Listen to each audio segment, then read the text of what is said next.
Good evening. It's Facebook Love, number 94. I didn't do this yesterday. It was Father's Day, and it was a long day, and it was just a little too much to get it all in there. So I hope everyone is well. The weather's been very dramatic today, and it's quite dark because of all the clouds. So I have lights on, which I usually don't. Today, I've thought about two things. One, just realizing that working from home and living at home and doing my personal projects and friendship and like all of it being in one space now, I thought I was good at that, but I think I'm getting a little burnt out, and so I'm gonna take a day tomorrow, work on my own projects, but also maybe do way less. So I've been thinking about that, and then the other thing that I've been thinking about is that we're having big spikes of coronavirus again around the country in different places, and realizing that maybe sunny, hot weather isn't making that go away. So that's something to be very aware of. And I'm thinking about my friends and family who are in places where it looked like maybe it wasn't going to come, and now it is. So I'm thinking about that, and I'm also realizing that this pandemic, as well as our civil rights trauma that we're working on, healing and correcting, can be very distracting from the fact that we still have massive effects of climate change. Some of them happening right in front of our eyes, and some of them on the horizon. So I found a few pieces that made me think of that, and one of them actually combines them. So I have two for you. One is shorter and one is longer. The first one, this has been translated from Spanish by a writer named David Huerta. And the name of it is Before the Protest in the Street is Dispersed. The forest of protesters flows like a river, as if it were cautiously advancing toward the castle of Count West, or Macbeth, Birnam Wood. The protesters are Macduff.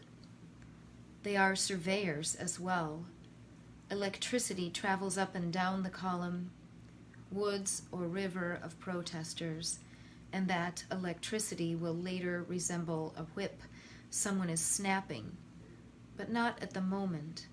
For now, the protesters are pressing forward, filled with lyricism, filled with literature.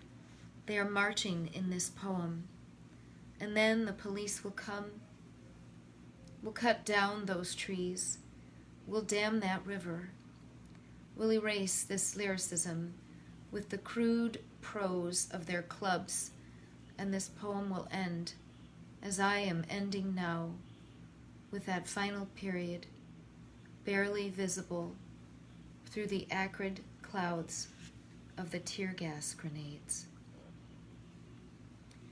Before the protest in the street is dispersed, by David Huerta. Have you been in a protest?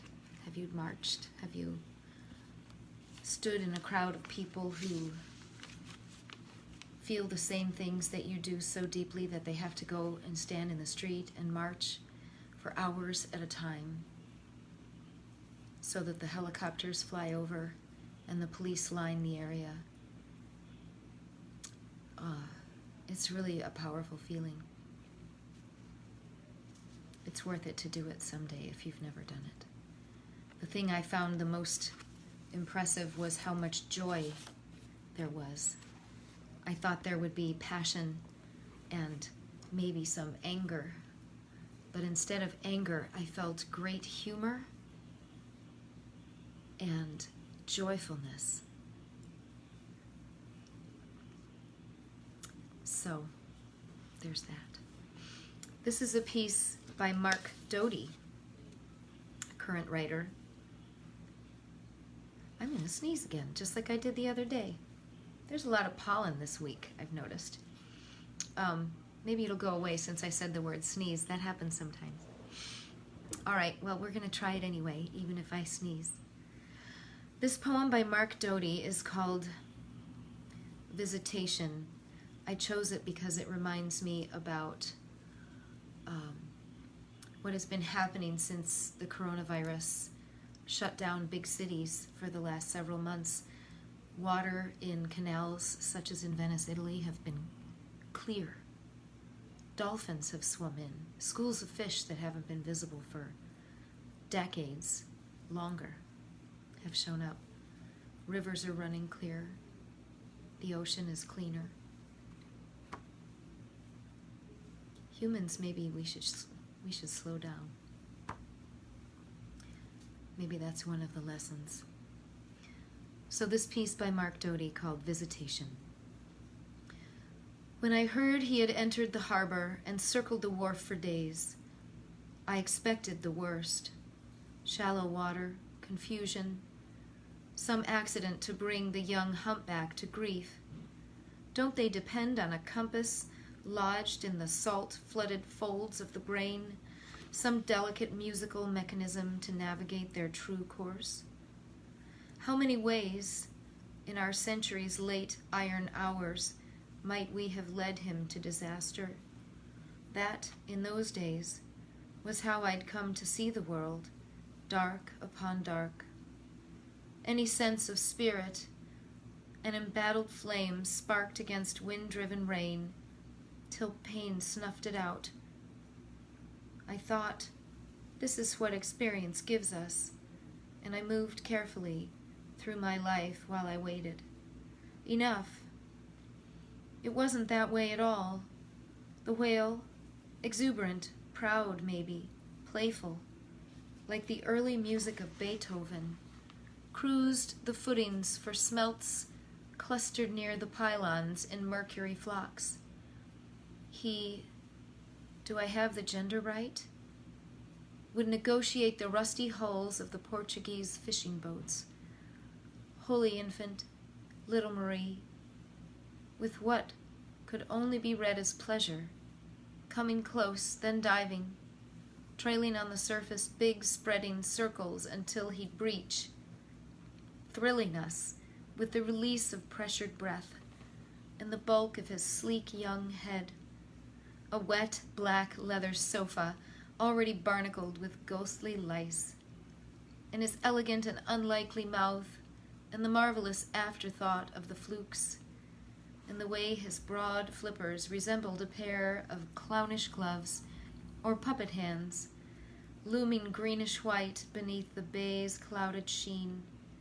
When he had consumed his pleasure of the swarm, his pleasure, perhaps, in his own admired performance, he swam out the harbor mouth into the Atlantic. And though grief has seemed to me itself a dim salt suspension in which I've moved, blind thing, day by day, through the wreckage, barely aware of what I stumbled toward, even I couldn't help but look at the way this immense figure graces the dark medium and shines so, heaviness which is no burden to itself. What did you think? That joy was some slight thing? Visitation by Mark Doty. A couple to remind us of this earth that we live on, in, with. It is my most common occupation, thinking about the planet, wondering how to human. We joke about adulting, which I find ponderous most of the time. I so would like to be 7 or 8 again. Really would. Anyway, thinking about the earth, how to live on it, how to be light on it, how to do all of it. This is Facebook Love number 94. I'll see you again.